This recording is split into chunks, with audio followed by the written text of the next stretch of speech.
शासनाकडून जो मोफत राशन मिळते त्याच्यावर कसे तरी आपण जगत आहोत, चटणी भाकर खाऊन नाही तर काही अर्थ नाही। बरं झालं ते शासनाने तरी तो अनाज मुक्त वाटप चालू केला, या कारणानं आमचा कसा तरी निर्वाह होऊन राहिला। शहरांच्या गर्दीमध्ये 3 चाकाची 3 कहाणी, वेग, सुविधा आणि संघर्ष या तिघांमध्ये दबला आहे एका पिढीच्या श्रमाचा आवाज। पारंपरिक व्यवसाय आहे, ठीक आहे। पारंपरिक व्यवसाय असल्यामुळे आता आमचे हा व्यवसाय नष्ट होण्याच्या मार्गावर आला आहे। का बरं? कारण की आता ई रिक्षाचा युग आलेला आहे, बदलते वारे आहेत, त्याच्यामुळे आता आमची आर्थिक परिस्थिती ढासळली आहे आणि त्याच्यामुळे आमचा व्यवसाय डबघाईस आलेला आहे।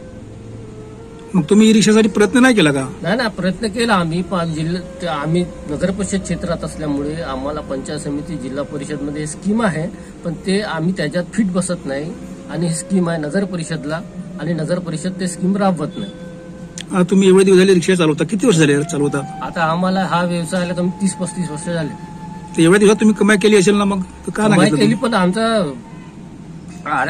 ते पैसे मागं पडत नाही आणि आमचा आर्थिक बजेट त्याच्यात जमत नाही, कारण रोजी तुटकी असते, 100-200 रुपये आमची होते, किंवा कधी होतही नाही। शेतीवाडी वगैरे आहे तुम्हाला? नाही, शेतीवाडी नाही आहे। बाकी रिक्षेवाल्यांनी पुढे बचत गटातून वेगवेगळ्या शासनाच्या योजनेतून रिक्षा उचललाय, आपण का नाही म्हणजे प्रयत्न केला, का नाही उचलला? आमची आर्थिक परिस्थिती तेवढी नाही आहे, आज तेवढा मोठा 1-1.5 लाखाची वस्तू घेणे आणि त्याचा परतफेड करणे हे शक्य नाही आहे त्या व्यवसायामधून, नाही का, त्याच्यामुळे आम्ही ते घेतलेलं नाही। यांना आपण सायकल रिक्षा चालक म्हणतो। केवळ शरीराच्या बळावर ते आजही माणसांना त्याच्या स्थानापर्यंत पोहोचवतात। 10-20 रुपयासाठी ते आपला देह पणाला लावतात। ही केवळ वाहतूक नाही, ही त्याच्या उपजीविकेची अखेरची लढाई आहे।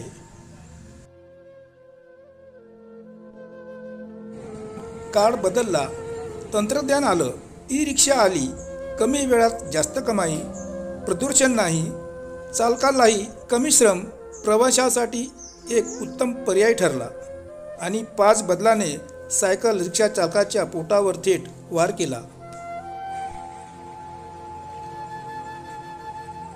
रिक्षामध्ये कोणी आता दिवसभर आम्ही बसून राहायचो का 5-50 रुपये होतील या आशेने, दिवसभर उन्हात बसूनही आम्हाला 1 रुपया पण होत नाही। सायकल रिक्षावर कोणी बसायला पाहत नाही, जो तो येतो ई रिक्षाच पाहिजे। तर आता ह्या सायकल रिक्षा असून आम्हाला काही म्हणजे उपयोगच नाही त्याचा, त्या कारणानं आता आम्ही जगावा कसा, काही रोजीच होत नाही, 1 रुपया रोजी, 8-8 दिवस 1 रुपया नाही होत। मागणी घटली, कमाई थांबली। जिथे दिवसाला 100 ते 150 रुपये मिळत होते, तिथे आता 50 रुपये मिळणेही कठीण झाले। जुन्या आणि नव्या युगाच्या या स्पर्धेत सायकल रिक्षा व्यवसाय केवळ इतिहास बनण्याच्या मार्गावर आहे। तुम्ही नगर परिषदेवर गेले होते का? नगर परिषदला मी गेलो होतो, पण नगर परिषदला ते स्कीम नाही आहे असं त्यांचं म्हणणं आहे आणि ते राबवून घेत नाही।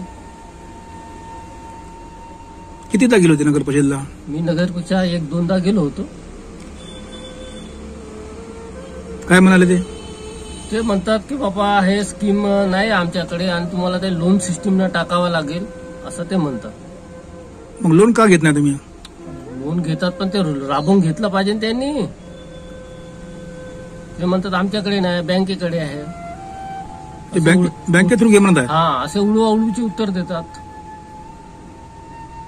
किती लोक आहेत आपल्या बरमपुरी तालुक्यामध्ये? आता आमच्या बरमपुरी तालुक्यामध्ये आमच्या बरमपुरी शहरामध्ये नाही म्हणाल तरी कमीत कमी 10-12 आहेत लोक आता जे सायकल रिक्षाच्या व्यवसायामध्ये आहेत। ते आधी किती रिक्षा होती इथं? आता पहिलं कमीत कमी 100 ते 200 रिक्षा होते। प्रगती आवश्यक आहे, पण जुन्या व्यावसायिकांच्या उपजीविकेचे काय? सरकार आणि समाजाने श्रमिकांच्या पुनर्वसनासाठी काय उपाययोजना करावी लागणार? कारण आज यांच्या उपजीविकेवर आलेले हे संकट केवळ 3 चाकाचा संघर्ष नाही, तर मानवी श्रमाचे बदलते स्वरूप आणि सामाजिक जबाबदारीचे ते एक महत्त्वाचे आव्हान आहे।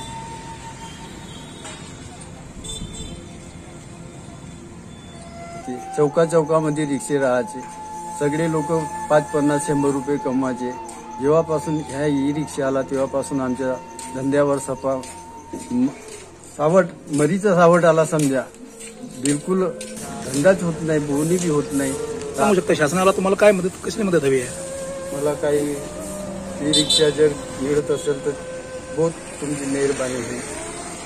शासनाच्या वेगवेगळ्या स्कीम आहेत, त्यातून रिक्षा मिळू शकते, पण तुम्हाला काही पर्सेंट तिथं पैसे भरावे लागतो. माझी 1 रुपया किंवा 1000 रुपये भरण्याची माझी क्षमता नाही आहे.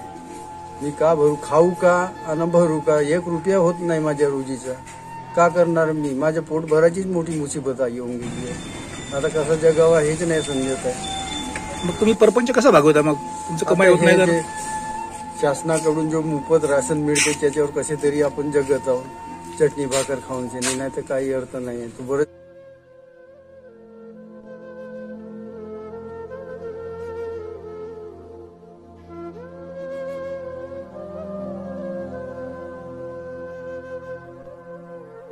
सामाजिक उपक्रमामधून उदाहरणार्थ झालं तर नगर परिषदेच्या माध्यमातून आम्हाला ते स्कीम राबवून आम्हाला आर्थिक सहाय्य द्याल.